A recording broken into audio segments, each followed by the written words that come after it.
Story time. Someone tried to murder me on a school trip. So during my senior year, I started talking to this guy that we can call Tyler. And we all had to go on a school trip for a competition. During this, we had to stay in a hotel room and we were all assigned partners. Well, I didn't know this at the time, but I was actually assigned Tyler's ex-girlfriend. We can call her Penny. And when I found out she was his ex, I was like, you know what? Not a big deal. I'm probably just overthinking it, but she had a reputation for being psychotic. And I mean psychotic.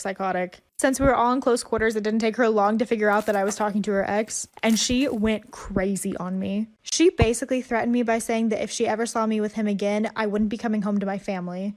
I still honestly didn't take her that seriously until the next day she saw us kissing, and she left the hotel room to buy throwing knives for when I got back. So when I reached the hotel room that day, she was yelling at me, threatening me, and then she took out one of the knives. Stay tuned for part 2 and follow me on Insta.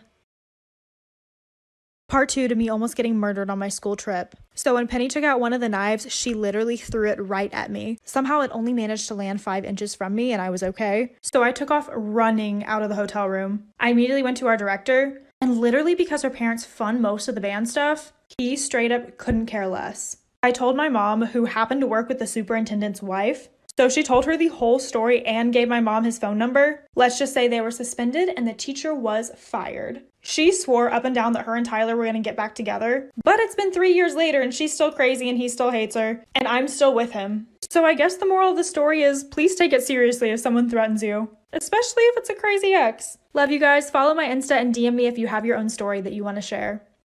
So this is about the time that I dated a sociopath. So I met this guy that we'll call Aaron at my best friend's birthday party. He was super attractive, but honestly, I was flirting with his friend the whole night, which looking back on it, I think is what got his attention.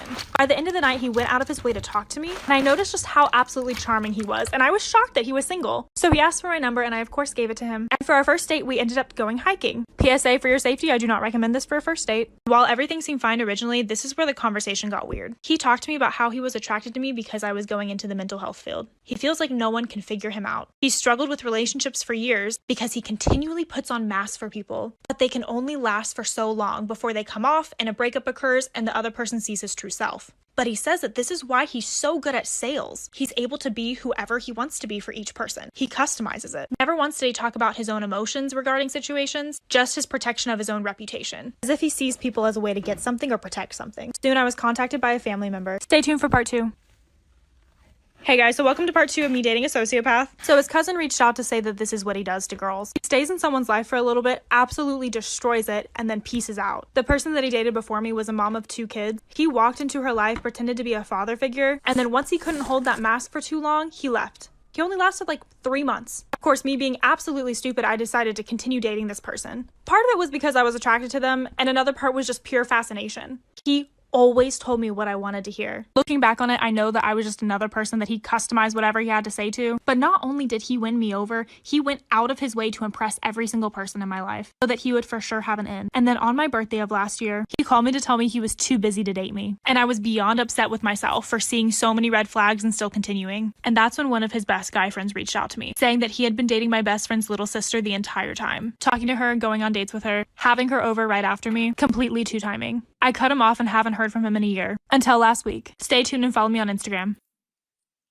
I guess here's part 3 of me dating a sociopath with receipts. So I went out downtown with my boyfriend Jeremy and a few of our friends. Went to a few bars and a couple clubs and had a great time, came home, was getting ready for bed, and then I got a text on my Snapchat. Y'all know the feeling of seeing someone's name pop up on your phone that you haven't seen as a notification for over a year. It's weird. Essentially, he was apologizing about a year ago, saying that he feels like he hasn't wronged someone as much as he's wronged me, but that he saw me tonight and essentially followed me to each place that we went and talked to my friends about me and how beautiful I looked, even though he is still with my friend's little sister. We'll call her Ava. But do y'all see how creepy that is? Like, I never saw him. Like, I don't know what's wrong with my monitor, but then he called me. I'm pretty sure he thought that I wasn't going to be around my boyfriend anymore. That's why he waited. But I put him on speaker so my boyfriend could listen too. And he just went on, and I knew I was going to have to let his girlfriend know. So I called my friend and let her know what happened. She said she was going to tell her sister tonight. And that night she said Ava and her wanted to do a group FaceTime. This story basically turns into Catch a Cheater. Stay tuned and follow me on Instagram for more content.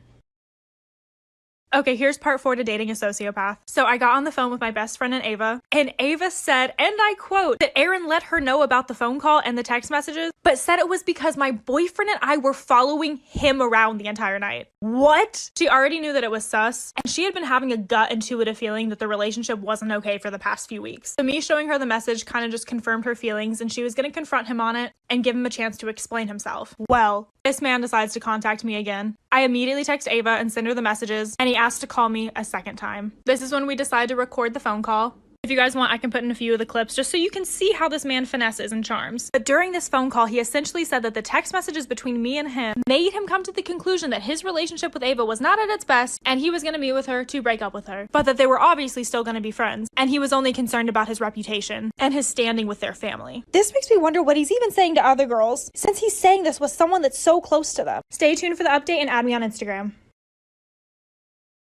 In middle school, I had this bully, Kevin, and he was a dick. He came up with this horrible nickname for me in 7th grade. My name's Lydia, and Kevin would call me Lydia Chlamydia. In 7th grade, I didn't even know what chlamydia was, but I knew it wasn't good. And not only did Kevin call me that, but he got other kids to start calling me Lydia Chlamydia too. But luckily, the nickname only lasted a year. By 8th grade, everyone had forgotten about it. Except for me. I never forgot. And all through high school, I was paranoid that someone would remember the nickname and start calling me Lydia Chlamydia again. So fast forward like 13 years. It's Friday night, and I'm out at a bar in LA. I'm ordering a tequila soda, extra lime, and I feel someone tap me on the shoulder. And I turn around, and lo and behold, it's Kevin. He's like, "Hey, Lydia, do you remember me? We used to go to middle school together. I called you Lydia Chlamydia." I was like, "Yes, I do, Kevin." He's like, "I'm really sorry about that, and I'm a little tipsy right now, and I probably shouldn't be telling you this, but my senior year of college, I ended up actually getting chlamydia, and it's crazy because I thought of you." Anyway, long story short, I ended up taking Kevin home with me because there is nothing that turns me on more than hearing about a bully get his ass handed to him by karma.